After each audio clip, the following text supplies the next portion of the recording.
So thank you very much. And we'll in just a little bit we'll have our afternoon break. But before that, we actually wanted to share three pop-ups on governance, and those are interesting, successful ideas or concepts that hope to inspire and that are possibly replicable. So why don't I'd like to invite the three pop-ups to come up here, personified by three people, and ask you to start, Paula. You want to use? Yeah. Great. Good afternoon, everyone. My name is Paula Kehoe, and I'm the Director of Water Resources with the San Francisco Public Utilities Commission. And I want to thank Debbie Franco for the opportunity to participate in the Water Pavilion today. The San Francisco Public Utilities Commission is a municipal public agency. We provide three utility services: water, power, and sewer. Providing water 24 hours a day, 7 days a week is our top priority. However, our water system faces many challenges from droughts and aging infrastructure, increased population, extreme weather events, and of course, climate change. So we're working very hard at the utility to upgrade our infrastructure, prepare for droughts, and diversify our water supply portfolio. We've also adopted what we call a One Water approach, which enables us to better utilize all of our resources. As a leader in pioneering new technologies for water reuse and recycling, we've incorporated an on-site decentralized water treatment system in our building. We did that because we recognize that we have the opportunity to capture water on site, reuse it, and reduce our potable water consumption. Our innovative constructed wetland treatment system actually is on the sidewalk, so it's part of this street. It looks like large planter boxes. It's also inside our building, and we are able to treat roughly 19,000 liters of black water each day, reuse that water to flush our toilets and our urinals. We've saved more than 3 million liters of high-quality drinking water each year, and we've been able to reduce our potable water consumption by 60%. And the wetland treatment system is also a tool and an opportunity to engage our community in terms of the value of water and how we can reuse water. This pioneering wetland treatment system led us to develop one of the most cutting-edge on-site water reuse programs in the United States. San Francisco's non-potable water program allows for the collection and treatment of a variety of water sources, including rainwater, stormwater, foundation drainage, black water, and gray water, for non-potable uses such as toilet flushing and irrigation and cooling. We allow that in buildings and districts throughout San Francisco. The program, it required us to realign our governmental policies in order to streamline the permitting process. So we had to adapt our governance to allow this kind of practice. And due to the early success of this program, today it's a requirement for all new large developments in San Francisco to treat their own water on site to meet their toilet flushing and irrigation demands. We've recently expanded our program to allow for the treatment and collection of processed water at breweries. And in the near future, we plan to establish a financial program for the on-site water treatment systems that are going to be installed to incorporate a heat exchange system to further reduce the energy footprint in buildings and districts. Our non-potable water program really creates the opportunities for innovative use of the resources in our urban water cycle. It applies the right water for the right use. And it also creates a new utility business model as we're able to integrate these decentralized water treatment systems with our centralized infrastructure. We're seeing a lot of buildings move forward. For example, the Salesforce Tower, I'm sure you've seen it. You can see it everywhere. They're planning to incorporate a black water treatment system to serve all of the toilets in the building, as well as their cooling needs and irrigation. 181 Fremont, a building right nearby, is installing a gray water treatment system. When the Warriors Arena opens up, they will be having an on-site water treatment system to flush all of the toilets in the arena. So we are ultimately transforming, again, how people are going to live and work in San Francisco. We've also, the utility, we've also been leading an effort across the United States with water, wastewater, and public health agencies in partnership with the Water Research Foundation and the U.S. Water Alliance with Radika. We're conducting research and developing technical assistance materials to really create best management practices and to share consistent management approaches throughout the United States. So as communities continue to grow and continue to face extreme water challenges related to climate change and other challenges, it's incumbent upon us as utility leaders to change our business practices and to adapt our business models. And these opportunities are positive opportunities because it can enable us to reimagine our infrastructure, collaborate and work across disciplines, and finally and ultimately and most importantly, to engage our community. So thank you very much.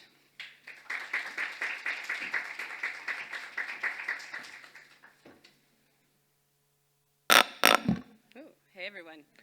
I'm Brooke Barton. I'm the Senior Director of the Water Program at Ceres, and we're a nonprofit that works with the investment and corporate communities to drive sustainability leadership across all parts of the economy. But here's the opportunity I want to talk about with you guys today. There are over 80 trillion in assets that are invested globally, and the reality is the vast majority of those assets are not water smart. I think for many of us in the room, we would probably all agree that most of them are, you could call them water foolish, right? They are directly or indirectly contributing to poor water governance and suboptimal outcomes with water almost everywhere around the world, right? So what does this mean, though, if you're a corporation or a utility that's receiving capital from the capital markets? It means that stock analysts are routinely undervaluing good investments that companies are making to shore up water security in their operations and their supply chains in their communities. And they are overvaluing projects that deplete water resources, that hurt ecosystems.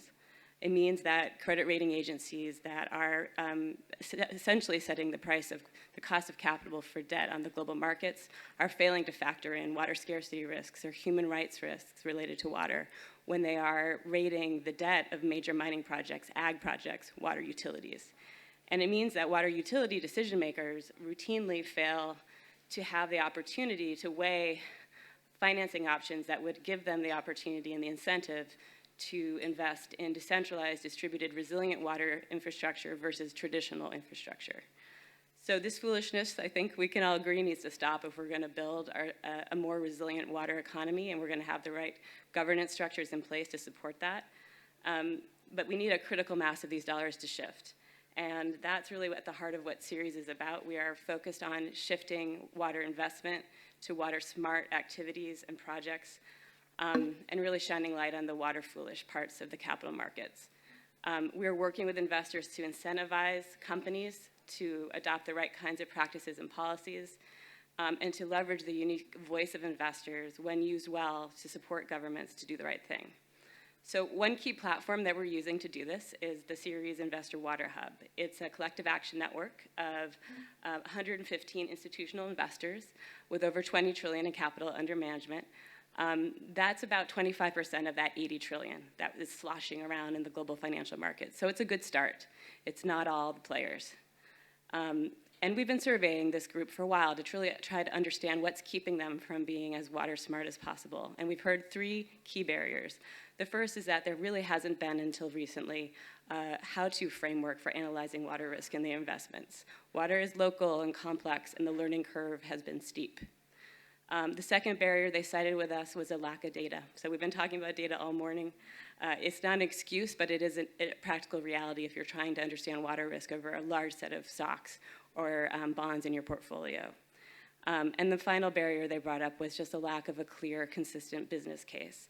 Not enough academic, rigorous evidence that water risks are material or that good decision-making around water supports better financial and business outcomes. So knocking down these barriers to investor engagement and leadership have been a core part of our work plan and a work plan of many of the other folks who are in this room. And I think we're making some progress. So for example, last year, 40 global institutional investors worked collaboratively with Ceres and each other, putting their competitive differences aside to co-create something called the Investor Water Toolkit.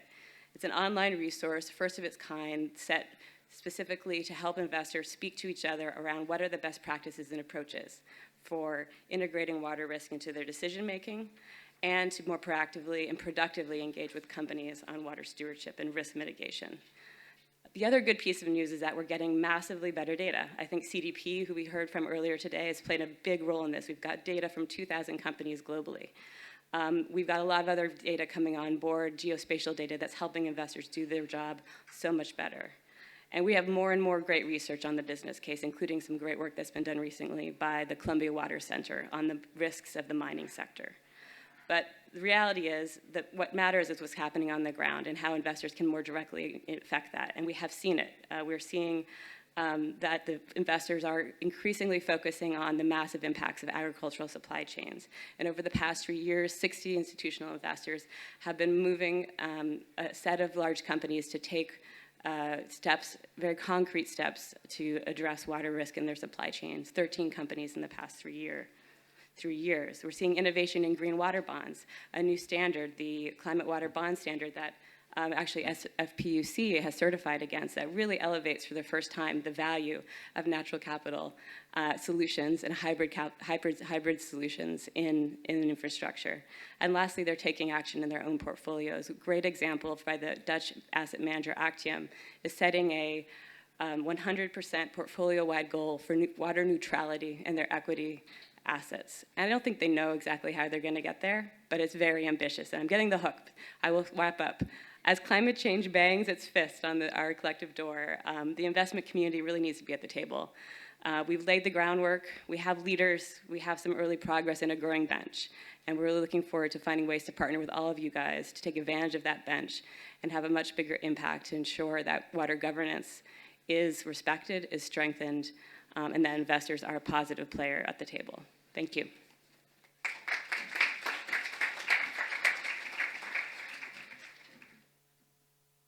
Good afternoon, everybody. My name is Peter Fisk. I am a scientist at Lawrence Berkeley National Laboratory, which is one of your national laboratories, right across the bay in Berkeley, California. Now, I'm a scientist and I live in California, which means I'm doubly cursed with optimism.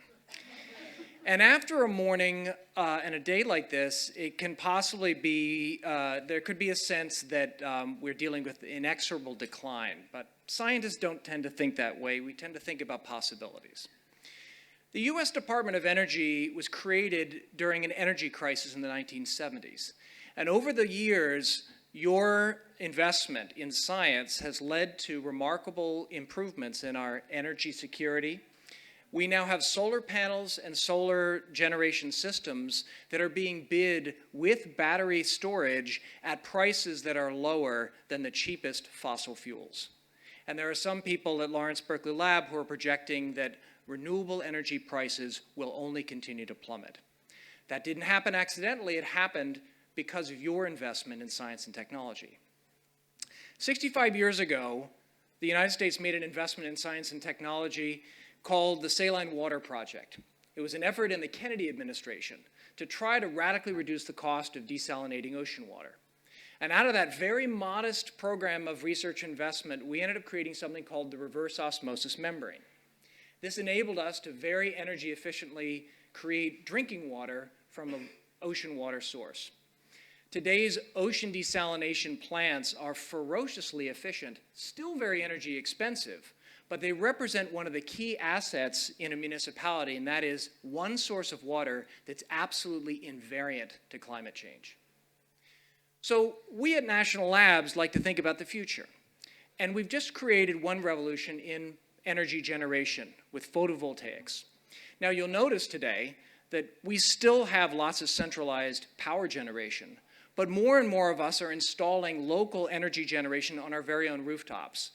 PV panels are going up around the United States, and they're doing two things. They're distributing renewable energy, and they're also making the energy grid more dispersed and potentially more resilient. We think the same thing can happen with water. Presently, water systems like yours involve large centralized treatment and centralized distribution. But we see a future in which you can also do localized retreatment, localized reuse. And just as we're doing in some of the buildings in San Francisco, take water and have it cascade through several processes in a building or several processes through manufacturing before you finally end up with a small pile of waste. In fact, we're working on technologies now that can reduce all the waste out of the water, leaving behind pure water in one hand and a pile of salt in the other, called zero liquid discharge. Now, I'm here to tell you about this because I don't think we think about government R&D investment when we think about governance, but it really is important for you to keep that in mind. And that is that if we continue a level of investment in science and technology, we at the National Labs will dutifully chip away at these problems. But unless our lawmakers hear from you and hear that these investments in science and technology are important, then we cannot do the work that we think we can do to advance a sustainable water future for either California or the nation. And so I'm just going to close by saying there's a very exciting opportunity brewing right now. The U.S. Department of Energy is poised to make a major 5-year, $100 million investment in water treatment technology. And we would like you all to know about this opportunity because, again, this is our money as taxpayers, and this is our investment. Lawrence Berkeley Lab is going to be partnering with a variety of science and technology laboratories, as well as other stakeholders in the community. If you're interested, please reach me at the break, and I'd be happy to tell you more about the Water Innovation Hub and the other activities we have at Lawrence Berkeley National Laboratory. Thank you very much.